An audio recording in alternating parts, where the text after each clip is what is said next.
Buckle your seatbelt. It's time for another episode of the Prepper Recon podcast. I've personally been buying gold and silver from JM Bullion for over 2 years. They offer the best prices over spot that I can find, and I've never had a problem with an order. If you're looking to trade in some of your fiat paper for real money, check out jmbullion.com today. Ready Made Resources is a trusted name in the prepper community because they've been around for 18 years. They offer great prices on night vision, water filtration, long-term storage food, solar energy components, and provide free technical service. Get ready for an uncertain future at readymaderesources.com. Today's guest is Matt from Omega Survival Supply. Matt, welcome to the show. Hey, thanks, Mark. Appreciate the opportunity. Absolutely.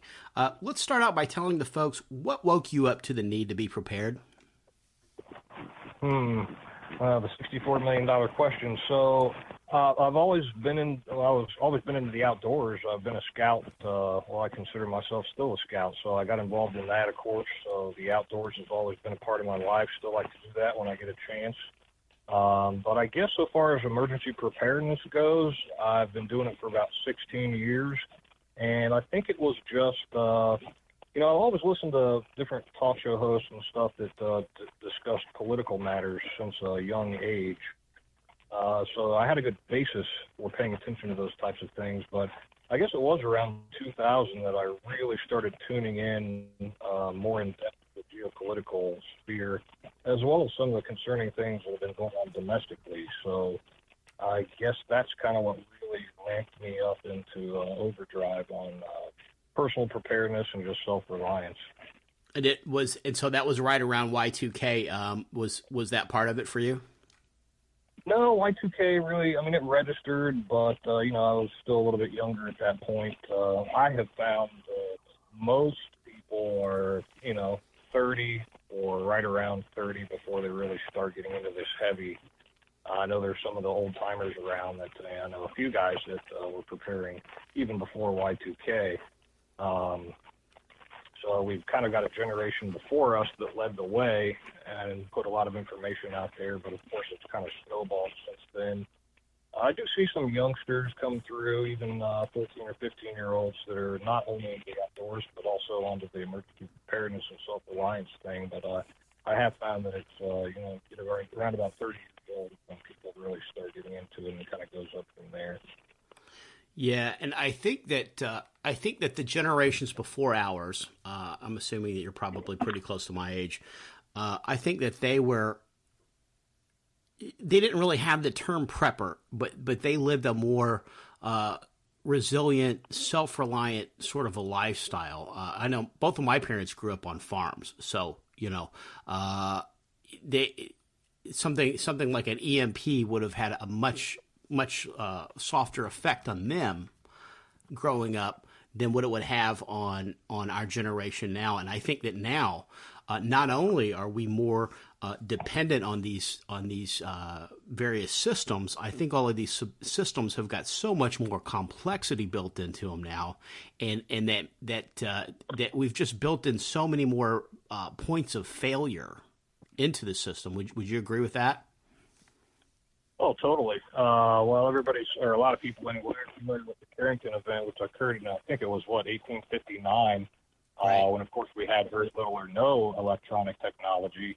We've all heard the stories about the telegraph wires catching on fire, even a few telegraph operators getting electrocuted, and some of the train rails even melting or burning, some people have reported. So certainly back then, of course, it wouldn't have been much of anything, and it wasn't. But, of course, the same type of event today would just be a crushing blow and probably throw us back into the Stone Age. I hate to be so doomy and gloomy about it, but I think that's probably the reality with banking and everything relying so heavily on electronics and computers and whatnot. So I kind of tell people from time to time, my kids and people that come into the store, the Amish are not going to be affected at all. Or very little, they're not going to even notice it, as well as people living subsistence lifestyles in other countries, what you consider the third world possibly, where they're still using manure for fuel and this type of thing, just kind of, again, living a subsistence lifestyle. I don't think they're going to notice much of a change at all, but certainly people living in the westernized world would be heavily affected. And how did Omega Survival Supply come to be? Well, I guess it's kind of one of those dreams that I had run another small business for 14 years, a woodworking-related business, and I sold that business, and just trying to make the dream come true of turning a hobby into work so you never go to work a day in your life kind of thing. Amen. Yeah, I still run a couple of you're living it too. Trying to run a couple of other small businesses on the side while I'm doing this to kind of supplement, because Dayton's kind of a mid-sized marketplace. So I'm not sure whether a niche market like this is actually a viable business model in mid-sized cities, but certainly in larger cities, I think that it would be. Man. And in your opinion, what's the number one threat to our way of life right now? Well, we've got possible scenarios, and then we've got plausible scenarios, and of course there's, different levels of possibility, I guess, or, plausibility within each. To me, it's economics, I think, is the biggest thing that concerns me. Of course, in the news cycle, there's lots of civil unrest and other social issues, societal things that we have to deal with here domestically. But on a global scale, there's the geopolitics involved in it all. Just this morning, I think the 24th of August, there was reports that Turkey had sent actual tanks into a border town in northern Syria. To me, and after shelling the city, now they've shelled a lot, but this is the first report that I remember seeing where they've actually sent ground forces into Syria, which they're backed by, or I should say the Syrian rebels, that is, those forces against Assad, are backed by Turkey. So that's kind of a big deal. So there are things like that, that occur on a global scale that I pay attention to and try to keep my ear to the ground on. But domestically and internationally, the economic situation is really what worries me the most.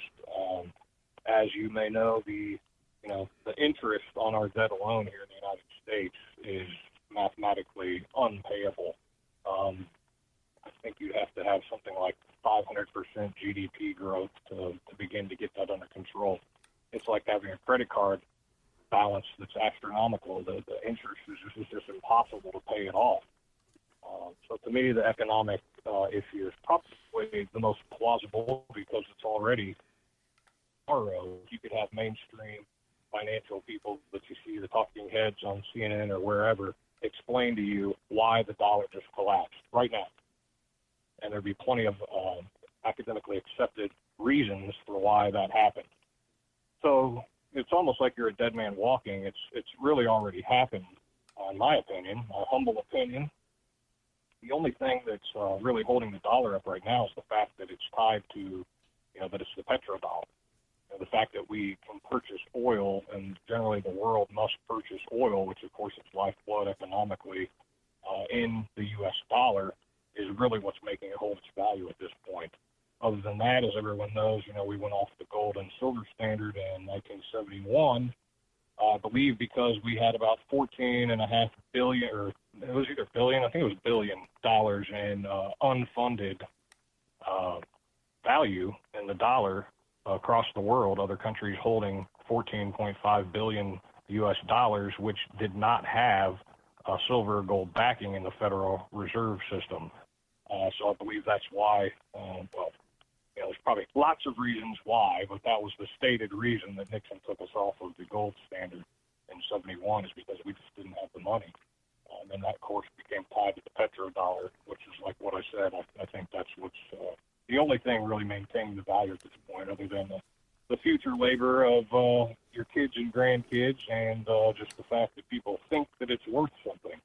We're going to take a quick break, and we'll be right back. Katie Armor offers affordable body armor, including Level 3 trauma plates made of AR-500 steel. They can endure multiple rounds from pistols and rifles up to 7.62 NATO. Order today from katiearmor.com. That's CATI armor.com. Following a crippling EMP attack against the USA, college student turned survivalist Danny Walker finally makes it to his secure rural location. No sooner does Danny arrive than he is given another petrifying prophetic vision of the chaos still to come.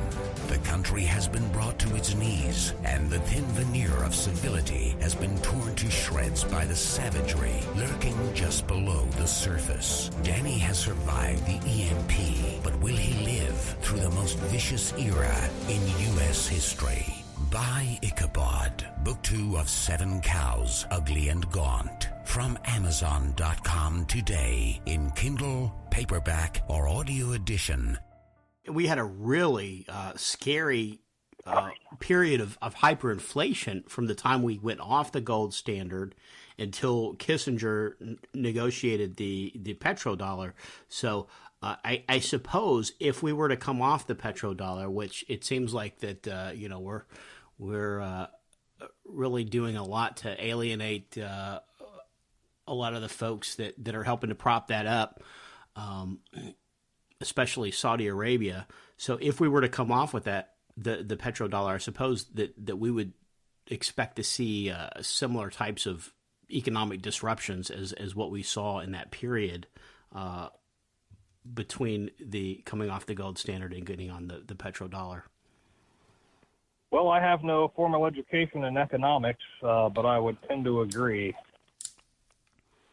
And also, what else is there really? It's again, it's the future labor, possibly assets, hard physical assets such as real estate in the United States. I'm not sure, other than coming in and taking the furniture and repossessing the car, so to speak, from our country's standpoint, I'm really not sure what other value you could actually assign to the dollar. Yeah, and some have said that we have a lead-backed dollar now because if anybody doesn't want to take it, we'll come stick a gun in your face.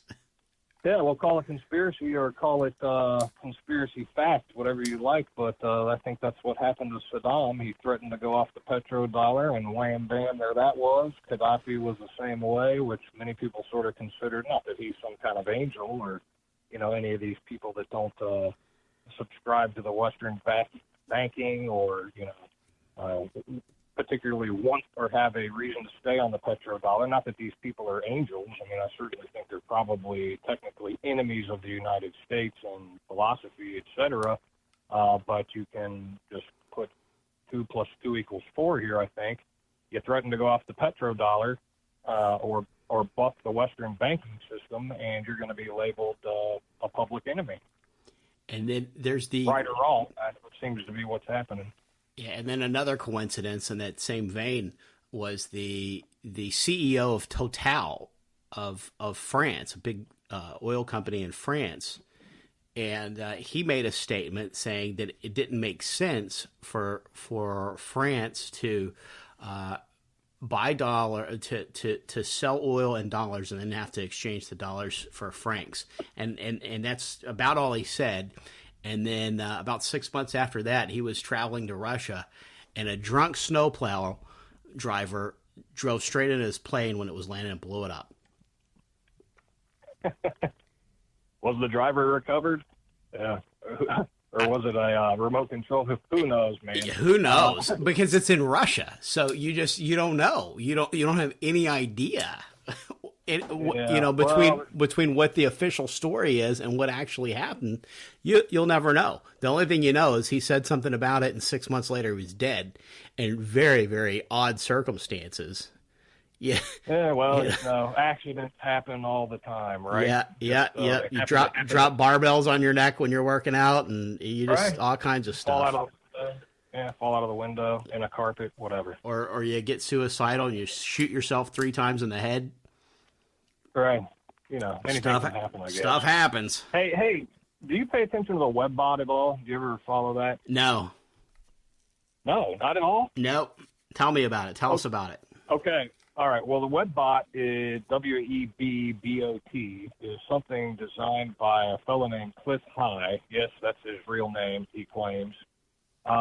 It's a computer algorithm which basically tries to tap into, without getting too esoteric here, tap into the thoughts of the masses, if you will. And it does this like Fox does for search engines. It runs around and it compiles different what they call data sets. So there's a data set for, the U.S. population and societal issues. There's a data set for economics, both domestically and internationally. And then there's a, myriad other data points of information. So what it does is it goes out and it compiles the number of times somebody's using certain words, and it relates it to regions. I don't know how the algorithm works. I don't think anybody really does except Mr. High. But it's fascinating, really. They put out a report once a month. I think you can go to his site, and pay $15 a month to get a full report.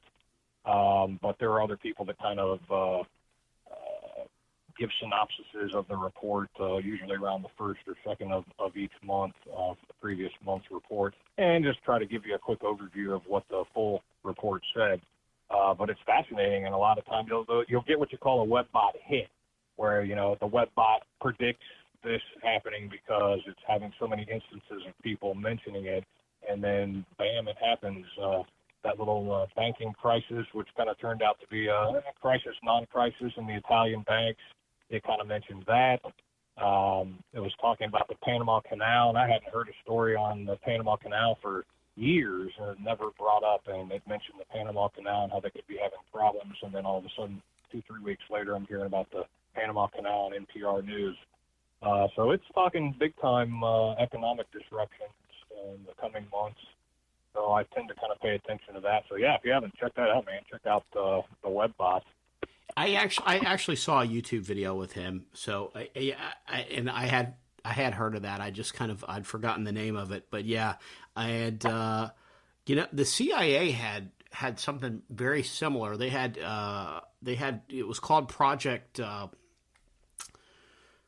think it was called Project Prophecy, and it was watching for terrorist activity in trying to predict terrorist activity based on trading algorithms. Watching the stock markets, because obviously there was a lot of short selling for American Airlines and prior to 9/11, which I think a lot of that was coming out of Saudi Arabia, traders and they've got all kinds of ways to mask their identity when they're doing stuff like that. But there was a lot of sort of things that could be interpreted as indicators. So they developed something similar to that, to where they were watching market moves to try to predict terrorist attacks. Yeah, I think there's a lot to that, because the algorithms, of course, are very complex, but to be able to see data patterns, whether you're seeing patterns and correlations then in words or stock market numbers or whatever, and being able to tie those to physical events in the world, the computers don't lie. So if they start seeing correlations between certain things, and that's what the algorithms do, then you can make predictive models. It's not a crystal ball. Nothing's ever certain. But I think I do like things like that because, I'm always looking, who doesn't want an edge on life in general? But if it gives you any kind of clues at all, Google, I think, has something else similar, and I think they were actually working with Amazon. Last I heard, they had arrived at like a 98% certainty level that they could predict what product you were interested in purchasing next. And they were talking with Amazon that they, with these drones, just imagine it, Amazon knows what you want to buy before you buy it. It just shows up on your doorstep from a drone, and you're like, oh, well, I was going to buy that anyway, so there it is. So, yeah, the complexity and the ability in the computing world and the ability to predict human behavior is, something that I've kind of paid attention to. Quantum computing is something else I've started looking into recently, too, the D-Wave computer, which I can't remember the name of the company that's developed that, but Google's involved, NASA's involved, and it's way beyond my pay grade to discuss, but it's interesting nonetheless. Yeah, it's interesting times we're living in, no doubt. Now, Omega's a brick and mortar store, is that right? Yep, sure is, and we really concentrate on the retail sales to walk-in clientele. You can see on our website, I actually say that on the front page, don't buy online, come to the store. I still sell some things via the internet, of course, if people really want it or if they're far away. And I do make it a point to try to give people the best prices. Shipping's gotten so expensive, though, lately. It's just crazy. But I do like people to come into the store more because there's nothing like being able to pick something up and evaluate it in your hand. And there's been a lot of products that I've gotten burned on the internet in the past, earlier on in my preparations, I guess, with something that's just a piece of junk. And there's been lots of, not a lot, but a few things that we've dumped from the store just because we've gotten it and evaluated and we're like, this isn't that great, so I don't want to sell it to somebody else either. I like people coming in. I like to meet people, I like to talk to them, I like to hear what they have to say and bounce ideas off of each other, and we're really enjoying it. That's the end of the first half of my interview with Matt from Omega Survival Supply in Dayton, Ohio. Tune in next week for the rest of the show. Get prepared before disaster strikes. PrepperRecon.com offers MOLLE-compatible individual first aid kits for your home, auto, or bug-out bag. These kits have everything you need to address a traumatic injury, including an Israeli battle dressing, quick clot, EMT shears, suture kit, steri-strips, tourniquet, tough strip bandages, and so much more. Kits are available in OD Green, Coyote, Black, and ACU. $99 includes shipping. Go to PrepperRecon.com and click the Store tab at the top of the home page. Order today before